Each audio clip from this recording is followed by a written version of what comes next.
Hello મિત્રો, કેમ છો? મજામાં? મોસમ બદલાય એટલે મારા પતિને જોઈએ કંઈક નવું નવું. આજે એમને ખાવા છે મેગી બટર પાસ્તા. તો મેગી બટર પાસ્તા માટે મેં પાસ્તા લઈ લીધા છે. મેગીવાળા આવે એ પાસ્તા લીધા છે.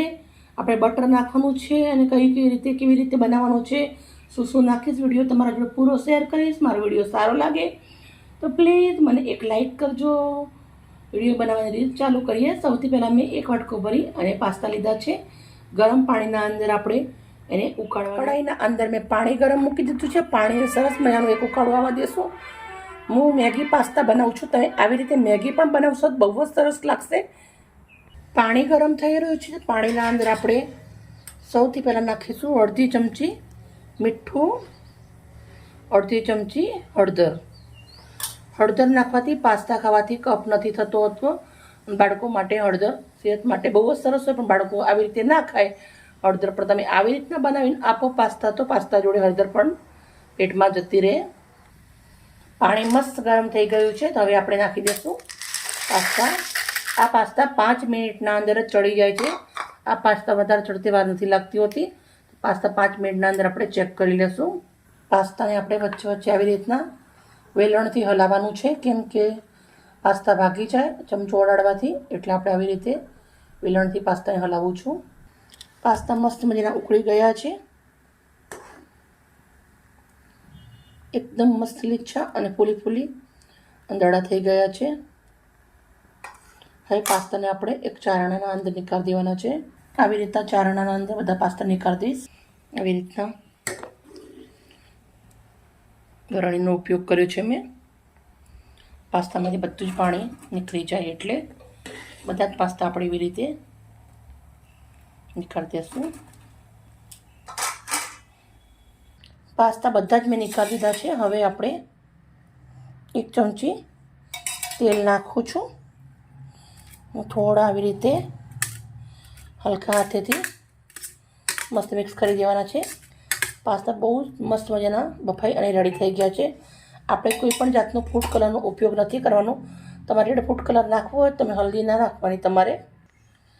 હવે આને ઢક્કણ ઢાંકી 10 મિનિટ હું છોડી દઈશ. એટલે બીજી તૈયારી કરી લો. કઢાઈના અંદર મેં 1 ચમચી ખાલી તેલ મૂક્યું છે, બટર બળી ના જાય એના માટે. આપણે ગાયના ઘીનું બટર નાખ્યું છે 2 ચમચી. હવે આપણે અંદર ડુંગળીને આવી રીતે પતલી પતલી સમાર દઉં છું.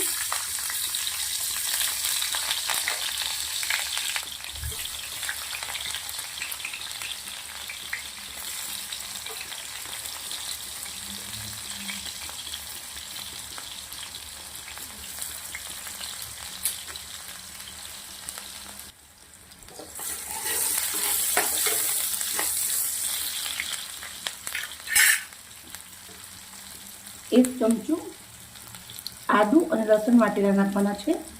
આદુ રૂસાવાળું આવે એટલે મેં અત્યારે વાટી લીધું છે. તમે કટ કરીને લઈ શકો છો.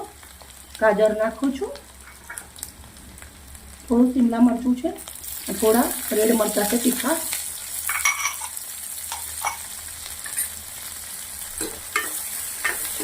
થોડી વાર આપણે સંતરાવા દઈશું. આને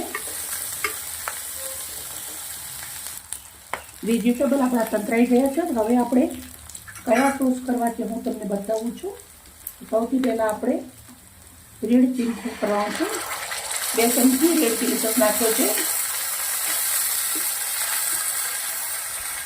અડધી ચમચી સોયા સોસ, 1 બૂંદ જેટલું વિનેગર,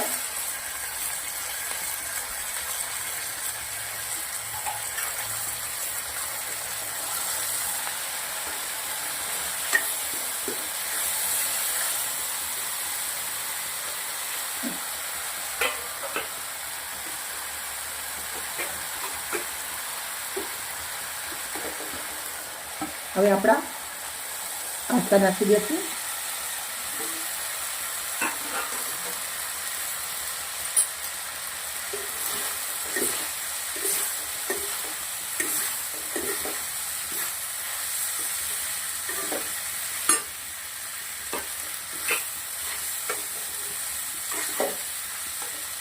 થોડો એવો વાટેલા કાળા મરી,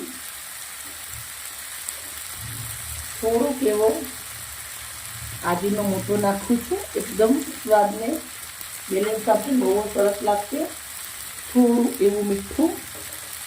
હવે આપણે સરસ મજાનું મિક્સ કરવાનું છે.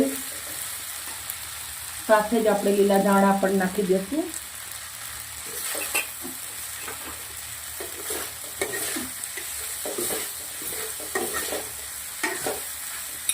તમને મારી ચેનલ અંદર ચાઇનીઝ રસોઈ વધારે મળશે. રેસીપી બહુ જ ચાઇનીઝ બનાવેલી છે આપણે.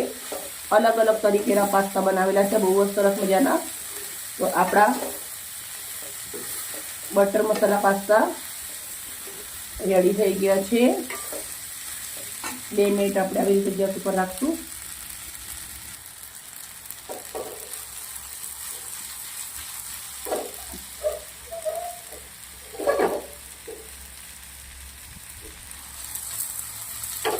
પાસ્તા રેડી છે, સર્વ કરશું.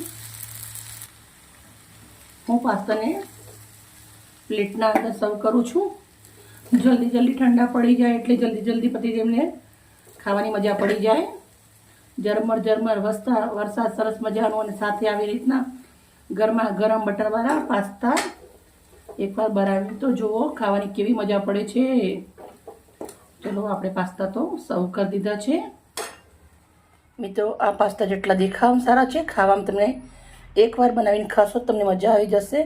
મિત્રો મારી વિડીયો મારી મહેનત સારી લાગતી હોય તો પ્લીઝ મને લાઈક કરજો. મેં મારા પતિ માટે બનાવ્યો છે, તમે તમારા બાળકો માટે, પરિવાર માટે જરૂરથી બનાવજો. Bye bye. કાલે આવી નવી રેસીપી સાથે.